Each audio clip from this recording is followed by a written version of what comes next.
We've finally got Mario's XY tuned. This car has been an absolute nightmare to tune. That is my absolute honest truth. It has fighted me from the very beginning that we started on this job, and it's just one of those cars that needed tuning, good old-fashioned tuning. And you know, you can have all the hardware and all the gear on this car in the world, and you just had to tune it the old way. And look, we get so complacent these days when tuning cars that we look at our wide bands and we look at our EGTs and all that sort of stuff, and you forget, you got to look at the plugs. So I've literally gone through 10 sets of spark plugs in this car, and there's probably more that I don't even know about, but this just feels like I was just pulling plugs out of this car every time I was doing a run. And it took me a long time to get all the cylinders in this car the same, because it just, I don't know what it was. It's got a CHI manifold on it. It's all good gear. It's nothing sort of extreme or outside of the usual norm on it, but it just needed a lot of work to get all the cylinders right. And when I'm saying all right, we've got cylinders like, for example, cylinder 8, we're pulling minus 15% out of that one. And then you got cylinder 2, we're adding 30%. And before you go, your injectors are out, they are perfect. We've got our own machine, we test our own injectors. I can tell you right now, the fueling is the same as far as injectors go, and it just simply is the engine side of things. It's just the manifold, it's just the way the air's going in that engine. We just had to tune it completely left side of what we would normally do. And you get scared. You think, wow, why am I putting so much fuel in it, in this cylinder, and why am I taking so much in there? And at the end of the day, the spark plug tells the truth. And when you got all 8 plugs that have the same color, that's what you're looking for. So, but anyway, yeah, it's no secret, this car's been fighting us. I reckon I've been coming in every weekend, Saturday, Sunday, all day for the last 3 or 4 weeks I've been doing it, plus on and off it during the week in the shop. Combined, I've probably put 30 hours into this car of just dyno time, and it sounds like a lot. It's not 30 hours of sitting there driving the car, it's 30 hours of trying to work out how to make this thing work. Quite taxing on the brain, quite taxing on the family. Just taxing on just general the way it is. You just, some days you don't even want to come in because you're just like, God, I can't work this car out. But we worked it out. We learnt a lot on the way. We learned some new stuff, and we brought up some old stuff that we used to do, and it was good. So, but bit of a rundown on the car. So it's got a 438 cube dandy engines in it. Frank has done a killer job on this engine. With all the tuning issues I've had trying to get this thing to work, any other engine I probably would have killed it, to be completely honest with you. Like, it's done a lot of work, and it's taken a lot of runs to work out what it wants and what it doesn't want. And yeah, we've been lean, we've been rich, we've rattled it, we haven't rattled it. It's been so difficult that it's just taken so long to get right. But anyway, so 438 cube engine, it's got a Vortec V7 blower on it.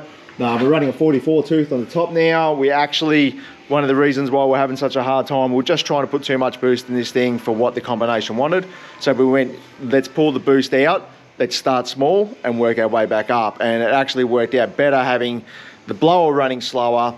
And then what we ended up doing is actually putting 2 Snow Performance jets, like water methanol jets, in the pipe. And we're pretty much throwing raw methanol into the intake pipe, and it's quite interesting watching what happens, because the intake temps go from like 70, without the water, without the meth going in, we're seeing like 110 degree intake temps. This is off its head. It is on E85, but it's not intercooled. So, but hit the methanol jets into it, and we're down to like 27 degrees. It just, throwing methanol down there was just the golden child. Once we got the tune dial without it, it wasn't really overly exciting, but then once we brought the methanol on, we could just start getting on the tune up. And where we've got it now, it's got plenty more lift in it, but we're just going to leave it to where it is. So, but Haltech Elite 950 ECU, completely tapped it out. So no more inputs, no more outputs left on it. We have used every single bit of it. Raceworks fuel tank, that's our methanol tank there. Get a bit of light. We are going to have to put a bigger tank in it now that we're running raw methanol. And the fuel system underneath, so we're running the Fuel Lab brushless gear drive pump on it, which is absolutely killer. It's twin fed in there. The reason why it is like that is because originally the fuel pump was set up as a twin arrangement, but it just wasn't keeping up with the fuel demand. That was one of the other issues that we were having with it. So we're now running this pump and PWM controlling it with the Haltech, and it's really good because we can just run it super slow while we're not yet needing the fuel, and we just ramp it in, you know, and we just pretty much just keep feeding in, just keep that fuel pressure nice and steady, and don't overcook the fuel at the same time, which is nice. Last thing we want is super hot fuel on top of super hot intake temps. Runs a nice ignitions, single coil. I would like to see 8 LS coils on this, or IGA coils. Possibly something we'll add onto it in the future. Slow performance nozzles, as I said. What else have we got on there? So we've got the Haltech 8-channel EGTs, which is absolutely a lifesaver. Once we started reading the plugs and getting on top of the tune-up, then we started looking at the EGTs and, you know, just working on, you know, little baby steps to just really fine-tune it down. And yeah, it's been a nightmare to get right, but we got it right. So this is the last one I actually did today, which was 730 odd kilowatts, 964 Newton meters. There's your boost curve there. So we've got like, you know, 10 pound of boost rolling on. It's around sort of 5,000 revs through here into 6,000. And by the time we get to red line, which is 8,200, we've got like 19 pound. It actually has been making pretty consistently 780 kilowatts, 790 kilowatts. But I've pulled power out of it now. There's no point leaving it on full gorilla. We can add the power in when we go to the track. So it's going to be a hard enough car to hook up as it is. Leaf spring rear end, small tyre. Yeah, there's just no need to throw all the power at it. We can do that at the track. We've actually got a map in there which is over race time, and that race time allows us to pretty much adjust the ignition curve from the moment he drops the trans brake. So we'll concentrate on getting the tyre hooked up, and we'll just keep feeding power in down over the quarter mile, and, you know, pray to God we get the best possible outcome and best possible mile an hour and time of the car. So otherwise it's a pretty conservative sort of basic sort of setup. I'm not going to say it's a budget setup. It is a lot of money and effort has gone into this car to make it what it is. It's been a joint effort of everybody. So, but yeah, look, happy as to see it done. I was just worried that I wasn't going to get this car done by the end of the year. We've been on it for a long time, and, you know, the hours have just been soaked up, and people sort of say, you know, why is it taking so long? You know, the reality is, if I was a magician and I knew everything, I could click my fingers and things would be done overnight, but I'm not a magician. I'm not the best at everything we do, and there are times when you have to learn how to do something new, and sometimes it's something you've never done before. And you know, a lot of this industry is revolved around, we are always learning.